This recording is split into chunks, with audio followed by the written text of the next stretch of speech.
풍성한 삶의 기초 우리 29번째 시간인데요. 하나님의 다스림을 드러내는 세상 경영, 이렇게 제목이 되어 있습니다.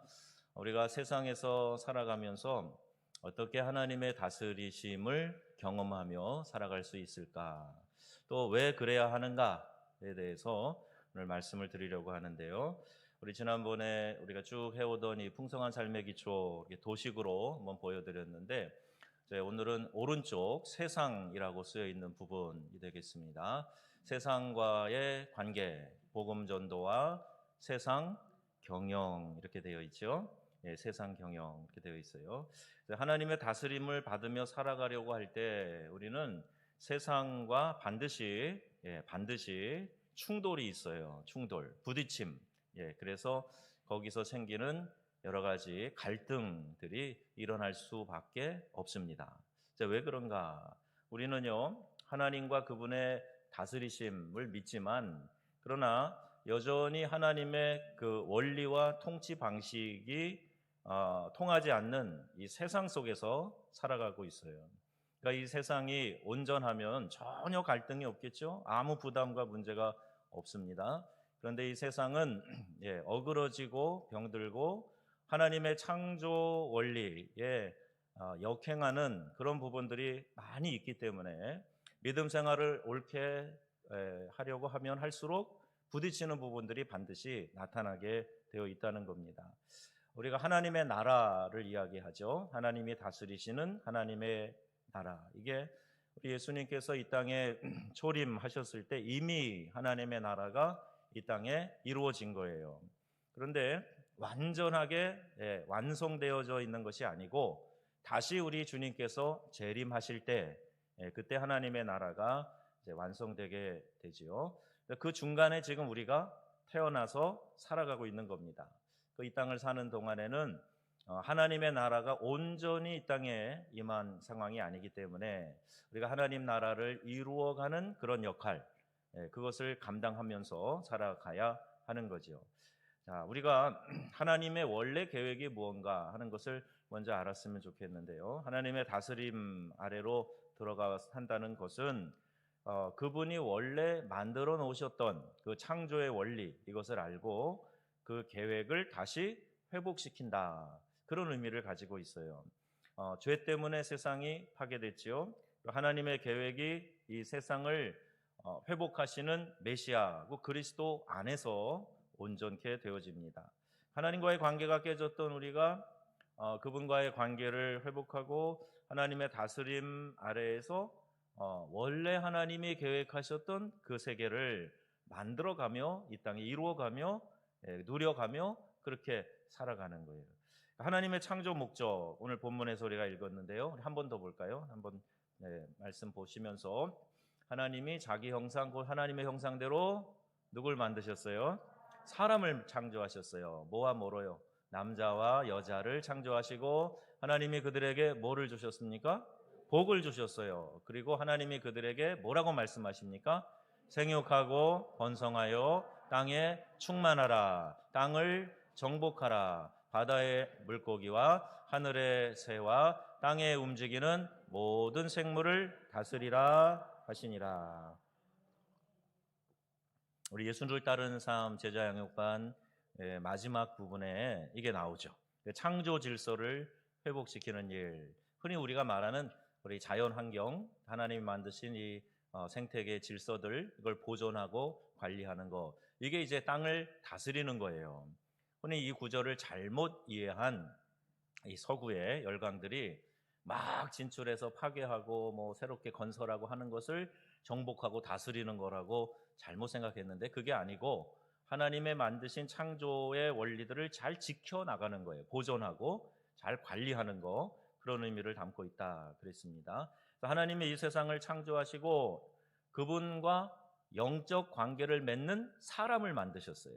하나님이 직접 피조물을 통치하시는 게 아니라 영적 관계를 맺는 사람을 만드셔서 그 사람들을 통해서 세상에 있는 이 피조물들을 다스릴 권한과 능력을 주셨다 하는 겁니다. 그래서 인간은 이 세상의 다른 피조물들하고 분명히 다른 존재예요. 요새 유튜브 같은 것들이 있고 과학 동영상들이 올라오고 그래서 제가 몇 개 이렇게 클릭해서 보니까요. 이제 철저한 이제 창조 이론에 대한 그런 아주 재미난 영상 구성들이 있어요. 보고 나면은 혹할 만큼 잘 만들었어요. 근데 내용은 너무너무 엉뚱해요. 우리 인류의 조상을 뭐 다람쥐 비슷하게 생긴 그 조그만 그 포유동물에서부터 시작을 하는 거예요. 공룡이 나오고 뭐가 어떻게 되고 뭐 수십억 만 년 이렇게 넘어가야 이제 그 진화의 시기가 이루어지니까 막 그렇게 꽤 맞춰서 만들었는데 우리가 그런 피조물이 아니에요. 하나님이 다른 모든 피조물 말씀으로 창조하셨는데 우리 사람을 직접 빚으셔서 다른 피조물에게 주시지 않은 특별한 방법으로 만드셨어요. 하나님이 그 코에 뭐를 불어넣으셨다고 돼 있나요? 생기를 불어넣으셨어요. 이 생기는 루아카, 하나님의 영이에요. 그러니까 그 어떤 피조물도 하나님의 영을 불어넣어서 만든 피조물이 없습니다. 유독 사람만 하나님이 그렇게 만드셨어요. 왜요? 하나님의 대리자, 통치자가 되어서 하나님이 만드신 이 세상을 다스리는 그런 존재로 만드셨어요. 우리와 하나님과의 영적 관계, 인격적인 관계를 맺고 그들에게 하나님께서 특별한 능력을 주셨고 사랑의 관계를 주고받고 하나님과 마음으로 뜻으로 소통하도록 우리 사람을 만드신 거예요. 그러니까 보통 다른 피조물하고 완전히 다릅니다. 원숭이가 유인원 중에 우리 사람하고 비슷하다 그래서 뭐 우리의 조상 아닙니다. 완전히 다른 방법으로 다른 개체로 만드신 거예요. 그래서 그것을 하나님의 형상으로 만들었다 이렇게 말하고 있습니다.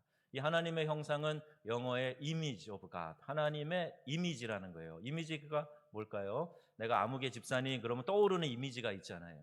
아무개 권사님, 장로님 그러면 떠오르는 이미지가 있잖아요. 그게 뭐죠? 아, 이분은 성실하셔. 아, 이분은 막 예배에 열정이 있으셔. 기도 열심히 하시고 봉사 열심히 하시는 분이셔. 이런 게 깨달아지고 떠오르잖아요. 이게 이미지예요. 떠오른다는 거예요. 그러니까 하나님의 형상이라는 것은 눈, 코, 입, 귀가 하나님처럼 생겼어 이게 아니라 하나님의 이미지를 가지고 우리를 만드셨다는 겁니다.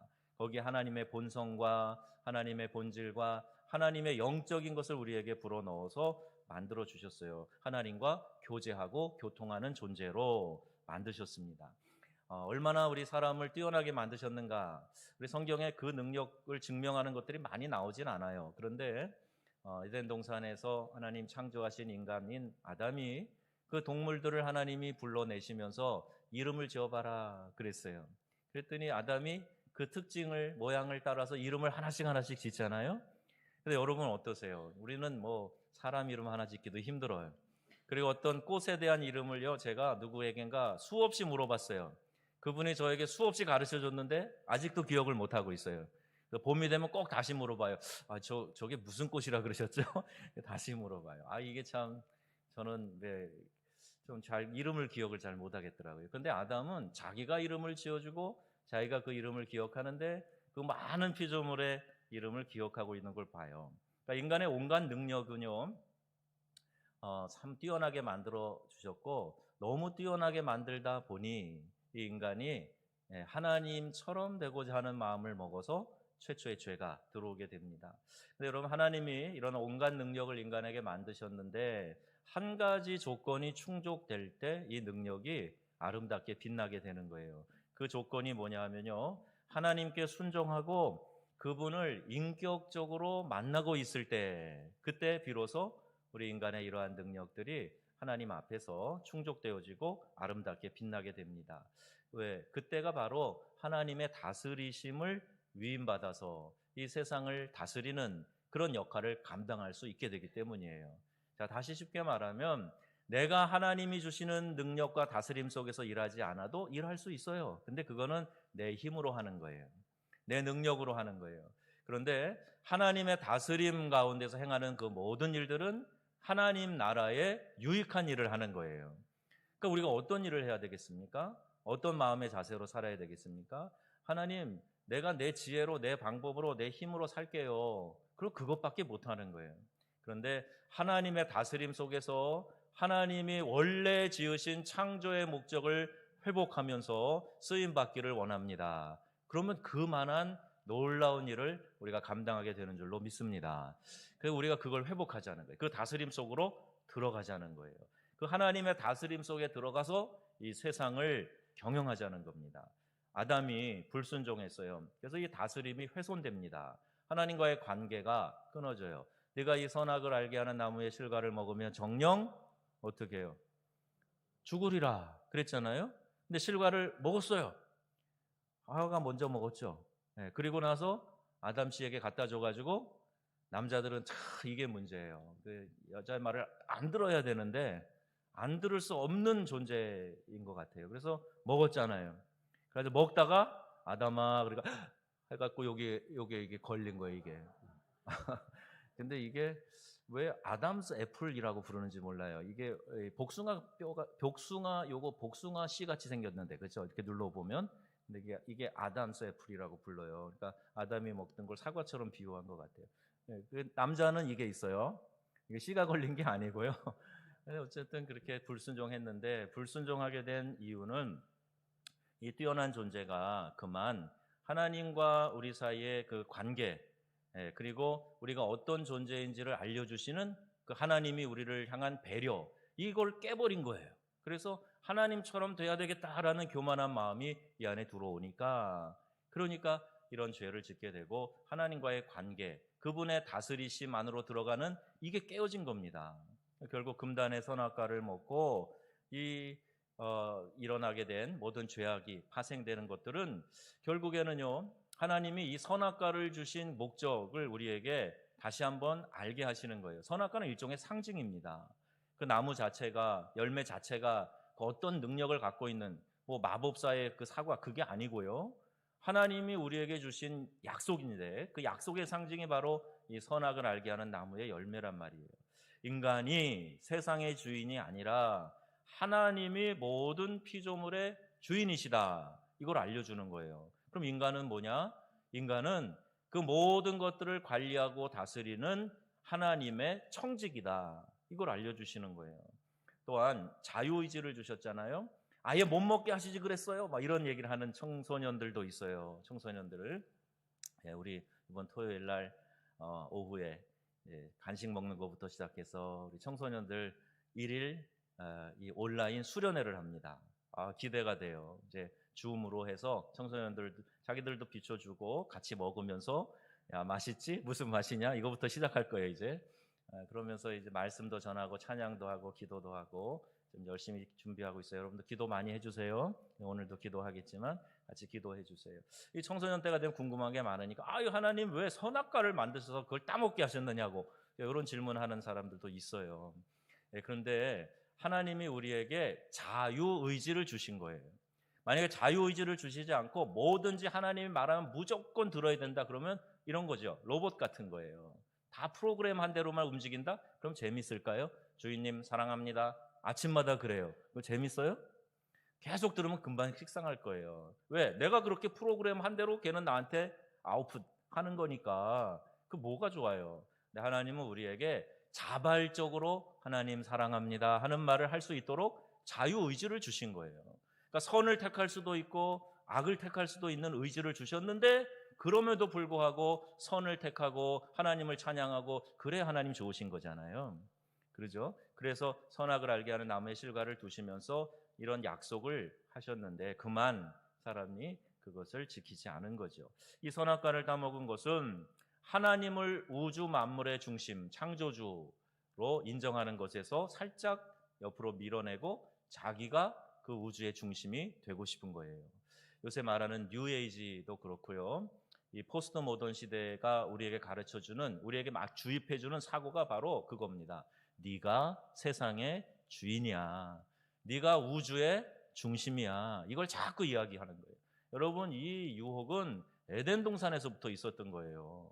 근데 이 세상이 지금 이렇게 바뀌었어요. 내가 주인이래요. 하고 싶은 대로 하래요. 그런다고 여러분 믿는 성도가 그 메시지에 고개 끄덕끄덕하고 따라가고 하는 거는 이 세대를 본받는 겁니다. 이 세대를 본받지 말고 말씀하잖아요. 마음을 새롭게 함으로 변화를 받아 하나님의 선하시고 기뻐하시고 온전하신 뜻이 무엇인지 어떻게 하라? 분별하도록 하라 말씀하잖아요. 그래서 우리가 자꾸 이 말씀을 듣고 말씀을 우리가 말씀 가운데서 또 묵상하는 가운데서 또 성령의 세미한 음성으로 들으면서 하나님의 뜻을 분별해 나가야 돼요. 요는 이겁니다. 자꾸 마귀는 나를 세상의 중심이라 그래요. 그런데 하나님은 누가 중심이라고 가르쳐 주셨어요? 하나님이 세상의 중심이라고 가르쳐 주고 계시는 거예요. 그래서 인간이 자기 지혜에 오른 대로, 자기 소견에 오른 대로, 자기 능력으로 세상을 다스리게 되면서 이 세상은 이렇게 심하게 훼손되기 시작한 겁니다. 자, 이렇게 하나님을 거스리고 훼손된 세상에서 우리가 하나님의 백성 되었다 하는 것은 무슨 의미를 가지고 있는 것인가? 그것은 이전의 상태로 회복시킨다는 뜻이에요. 이전에 하나님과 맺었던 영적인 관계로 다시 회복해야 된다는 이야기예요. 그러니까 여러분, 믿음 생활하면서 하나님과 깊은 영적 교제로 들어가지 못하면 이거 정말 중요한 걸 놓치고 있는 겁니다. 내가 아침에 일어날 때, 눈을 뜰 때, 또 하루 다 살고 잘 때, 또 그 중간중간에 하나님의 존재를 인식하면서 하나님과 교제하면서 대화하면서 살아가야 이런 풍성함을 누리며 살 수 있게 된다는 거죠. 이제 하나님과 인격적인 관계를 맺고 그분의 다스리심을 내가 직접 받는 거예요. 직접 느끼고 받는 거예요. 그 다스리심을 통해서 우리에게 맡겨주신 이 세상을 다스려 나간다. 그런 뜻을 담고 있습니다. 먼저는 하나님의 다스림 안으로 들어가요. 그리고 하나님이 우리에게 말씀하시는 거, 우리에게 명하신 걸 가지고 이 세상을 다스리고 나아가는 거, 이것이 창조 질서를 회복하게 하는 믿음 생활이라는 거예요. 그래서 이 악하고 거스르는 세상에서 하나님의 다스림, 이것을 드러내면서 이 깨어진 세상을 회복시켜 나가는 일, 이게 우리 성도들이 받은 사명이라는 말입니다. 여러분, 이 사명에 우리 모두가 충실할 수 있게 되기를 바랍니다. 하나님의 창조 질서가 뭐냐 하는 것을 우리가 늘 생각해야 돼요. 하나님이 오늘 나에게 명하셔서 행하게 하시는 일이 뭐냐? 어떻게 하면 이 어그러진 세상을 내가 잘 회복시키는 역할을 감당할 수 있겠는가? 여기에 늘 관심을 갖고 깨어 있어야 된단 말입니다.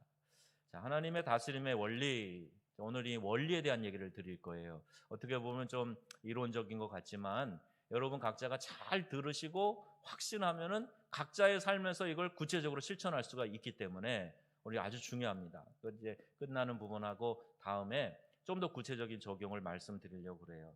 자, 이제 하나님의 다스림으로 들어가야 된다 그랬는데 먼저 우리 안에서 좀 제거해야 될 생각이 있어요. 다스림이라고 말할 때 좀 부정적인 생각을 갖는 분들이 있어요. 우리나라 역사를 보시죠. 우리나라가 일제 강점기가 있었어요. 군부 독재 시절이 있었어요. 이것을 경험한 우리 이제 어르신들 세대에 보면 벌써 누가 다스린다 이런 얘기를 들으면 뭐 선뜻 이제 마음이 이렇게 열리지 않아요. 어떨 때는 좀 섬뜩한 일도 있어요.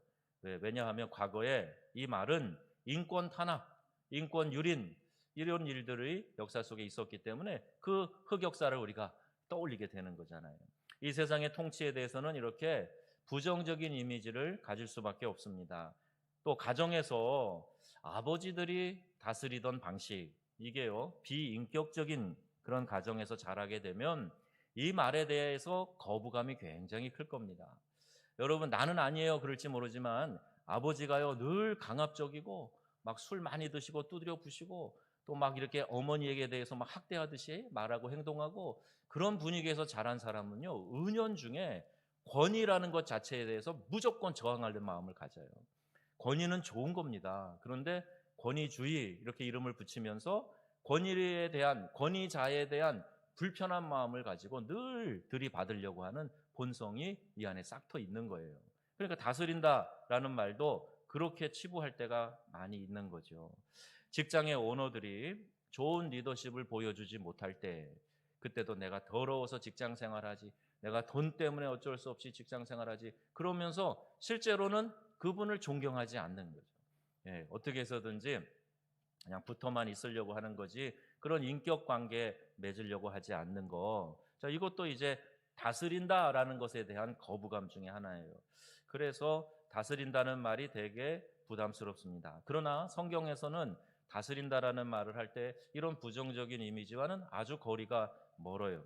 하나님이 다스리신다. 우리가 주 다스리시네 그런 말도 하잖아요. 찬양도 하잖아요. 근데 하나님이 다스리신다 할 때 그 다스림의 의미가 뭐냐? 두 단어로 우리가 정리할 수 있는데 시편 89편 14절에 있는 말씀 함께 읽어보겠습니다. 의와 공의가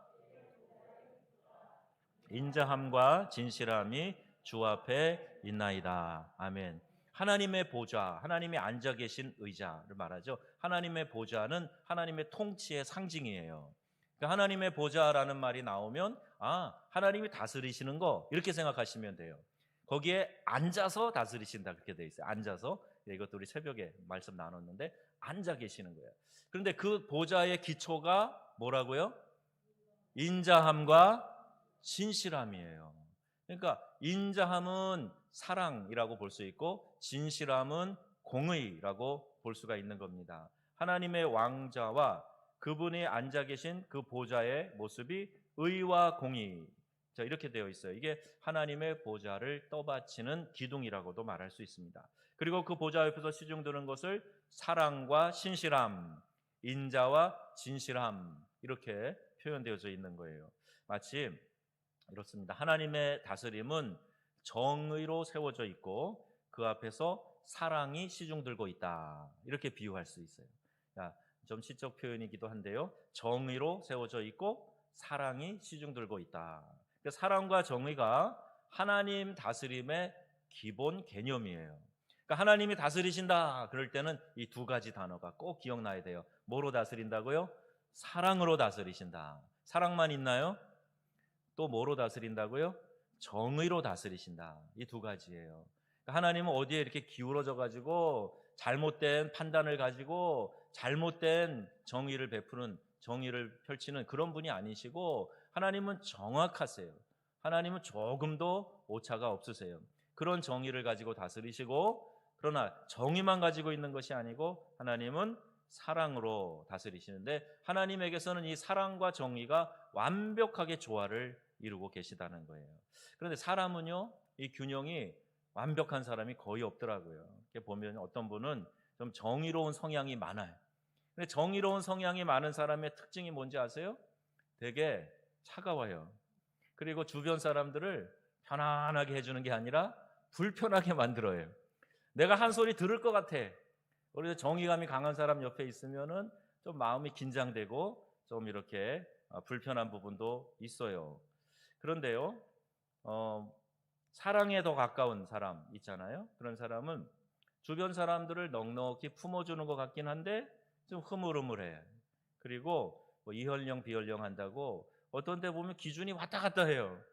그래서 이 사람이 기분 좋을 때는 이게 그냥 문제가 없었는데 기분이 좀 흐리면 이게 문제 삼는 거예요. 그러니까 왔다 갔다 하기 때문에 어떤 때는 사랑인데 이게 헷갈려. 이런 분들도 있어요.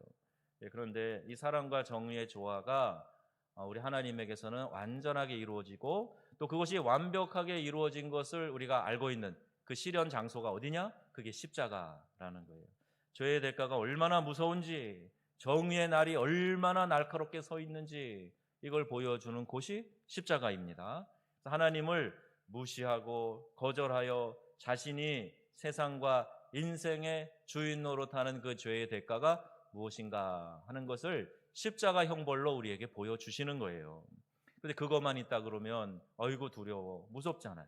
그렇죠? 이슬람교도들이 알라 신을 생각하는 것처럼 공포의 대상으로 오히려 생각을 하겠죠. 죄 지으면 무게를 달아봐가지고 죄가 더 많으면 지옥 보내고, 그러면 얼마나 이 행위 자체에 대해서는 긴장하고 옳은 일 하려고 애쓰는 면이 있을지 모르지만 그러나 두려움의 대상으로 생각하겠죠. 심판자만 생각하니까. 그런데 우리 하나님은요, 이런 방법을 택하셨어요. 우리를 향해서 극진한 사랑을 보여주셨는데 우리가 이 심각한 죄의 대가, 내가 받아야 되는 이 죄의 대가를 하나님이 대신 지신 거예요. 대신 받으신 거예요. 그래서 하나님이 우리를 향한 자기의 사랑을 확증하셨느니라 말씀하죠. 로마서 5장 8절. 어떤 때 우리가 아직 죄인 되었을 때 하나님은 어떻게 하셨는데요? 우리를 위해서 하나님이 그 아들 예수 그리스도를 대신 보내서 죽게 하심으로 우리에 대한 자기의 사랑을 확증하셨느니라 말씀하는 거예요. 그러니까 하나님은 분명하게 날카롭게 정의의 심판을 반드시 하시는데, 그런데 하나님이 그 심판의 대상을 사람들에게로 하신 게 아니라 자기 자신이 그 죄를 지고 죽으신 거예요. 누구든지 그 예수님을 통하면, 예수님을 믿으면 나를 대신해서 구속의 죽음을 죽어주신 예수님을 나의 구원자로 받아들이면 그 형벌을 면하고 우리에게 구원을 베풀어 주신다. 이게 하나님의 사랑입니다. 그러니까 하나님의 정의와 하나님의 사랑, 이것이 같이 움직이게 돼 있어요. 이게 하나님 다스림의 특징입니다. 그래서 성경에는 세상을 다스리라 라고 말을 할 때에 인간이 자신의 유익을 위해서 세상을 착취하고 마음대로 훼손해도 된다, 그런 뜻이 아니라 그랬어요. 오히려 세상의 모든 잠재력이 최선의 모습으로 나타날 수 있도록 뭐와 뭐로 세상을 경영하라고요? 사랑과 정의로 세상을 경영하라 말씀하시는 거예요. 좁은 의미의 경영은 이런 겁니다. 보통 모든 경제 행위가 그렇지만 이윤을 내기 위해서 하는 일련의 행동들, 이걸 경영이라고 그래요. 그런데 넓은 의미에서의 경영은 그 대상의 가치가 최고로 드러나게 해주는 것, 이게 넓은 의미에서 경영을 말하는 겁니다. 하나님이 처음 세상을 만드셨을 때처럼 정의의 기초에서 그분의 사랑으로 세상을 섬기고 또 이끄는 것, 이것을 뜻하는 거예요. 사업을 하는 분들은 내 이웃만 챙기는 것이 아니라 그 직장을 통해서 먹고 사는 사람들이 있잖아요. 월급 받는 사람들, 그 직원들을 유익하게 해준다 하는 자부심이 있어야 돼요. 아유, 다 나눠주고 나면 나는 뭐 하나도 남는 게 없네, 에이 그만둘까, 그게 아니라 내가 하는 걸 통해서 여러 사람들이 먹고 살고 그 사람들의 삶을 실현할 수 있다면 이것도 큰 일을 하고 있다, 그걸 알아야 됩니다. 자부심을 가져야 돼요. 성경적 의미의 다스림, 가정에 한번 적용해 볼까요? 가정에서 남편이 아내를 다스린다, 이런 표현이 나오잖아요. 그런 말이 나올 때 우리 여성 인권주의자들은 불편하게 생각합니다. 이런 거는 과거의 가부장적인 유산이다, 이렇게 폄하합니다. 유대 문화적인 그 가부장적인 문화에서 나온 옛날식 표현이다, 이런 건 우리가 받아들일 수 없다, 지워. 그래갖고 성경 말씀이라도 그걸 옳게 안 받아들이는 사람들이 있어요. 이 말을 남편이 아내를 마음대로 주무르는 거다, 이렇게 생각하기 때문에 그런 생각을 하는 거예요. 근데 우리가 많이 설명하지만 하나님이 돕는 배필로 하와를 지으실 때에도 이 옆구리에서, 그죠? 옆구리에서 취해서 하와를 만드셨어요. 우리가 그렇게 설명하잖아요. 머리도 아니고 발끝도 아니고 왜 옆구리에서? 이거는 하나님이 이미 평등 의식을 가지고 여성을 만드셨다, 도와주는 존재로 서로 사랑하라고 만드셨다, 이걸 우리가 그렇게 이해하고 있습니다. 여러분도 그러시죠? 남자가 더 우월하다고 생각하시는 분 손 드세요. 없잖아요. 여성이 더 우월하다고 생각하시는 것도 아니겠죠? 손 들어보세요. 없잖아요. 네. 그런데 누가 그러더라고요. 남자가 그래도 가정의 이제 머리라고 이렇게 얘기하고 남편에게 다스리라고 성경에 기록되어 있다고, 어떤 좀 똑똑한 꾀가 많은 여성분은 남편에게 당신은 머리 하세요, 성경에 나와 있으니까. 나는 목 할래요, 목. 그래요. 왜? 나중에 물어보니까 목이 머리를 막 이렇게 자유롭게 움직이게 할 수 있다, 내 마음대로 흔들어 댈 수 있다. 그러니까 나 목 할 테니까 당신 머리 하세요. 네. 머리 하라 그러니까 또 미용실 생각이 나네요. 머리 하세요? 그렇게 말하는 분이 있다 그래요. 그런데 성경에서 다스림을 말할 때는요, 그런 의미가 아닙니다. 예수님의 모델을 이야기하는 거예요. 예수님이 교회의 머리 되신다 그러잖아요. 교회의 머리 되신다. 그래서 그 예수님이 교회를 다스리시는 거예요. 그런데 어떻게 다스리시냐는 거예요. 우리가 잘못 생각하지, 남편이 아내를 막 휘두른다, 그런 다스림입니까? 예수님이 나타나셔서 우리를 막 이렇게 억압하고 막 억어해서 강제로 엎드리게 하고 막 그렇게 해서 영광을 받으시나요? 그거 아니잖아요. 예수님이 우리를, 이 교회를 다스리시고 통치하시는 방식은 사랑하셔서 그 대상을 위해서 생명까지 내어주시는 사랑으로 다스리신다, 이렇게 되어 있어요. 그러니까 아내들이여 남편에게 복종하라 말하잖아요. 남편들이여 아내 사랑하기를 그리스도께서 교회를 사랑하신 것처럼 사랑할지어다 말씀하잖아요. 그리스도가 교회를 어떻게 사랑하셨다고요? 생명을 바쳐서 사랑하셨단 말이에요. 그럼 어느 명령이 더 큰 거예요? 남편에게 복종하세요 보다도 사실은 아내를 사랑하세요. 그리스도가 교회를 사랑하신 것처럼 이게 더 크고 중요한 명령 아니겠어요? 그러니까 우리가 다 동일하게 사랑하라는 명령을 받았는데 질서로 인하여서 질서를 위해서 남편을 머리로 생각하고 가정을 남편이 다스리도록 말씀하고 있는 거예요. 아멘이십니까? 자, 여성분들만 아멘. 네, 크게 하시면 좋겠습니다. 저도 조금 약간 겁이 나는데 집에 들어가면 뭘 할지 모르겠는데 여성분들만 아멘, 아멘. 예, 하나님 분명히 우리에게 말씀하셨어요. 그 질서에 의해서 우리를 다스리고 이끌어 주시는데 그리스도께서 교회를 사랑하신 것처럼 그렇게 아내를 사랑하라.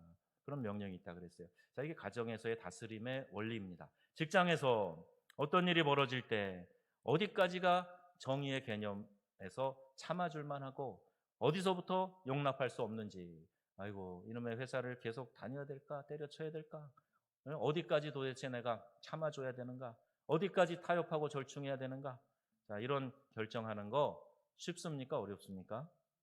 어려워요. 이 세상의 직장에서 일하면서 이거 참 명확하고 좋다, 이거 분명히 정의가 잘 서 있네, 질서가 있네, 이런 직장이 도대체 몇 군데나 있겠습니까? 다 카이오스 같은 혼란의 상태에 있는 그런 것들이 참 많아요. 우리나라는 더군다나 행정적인 것도 명쾌하지 않은 게 참 많습니다. 그런 상황에서 우리 그리스도인들이 어디까지 절충해야 되는가 고민스러울 때가 있을 거예요.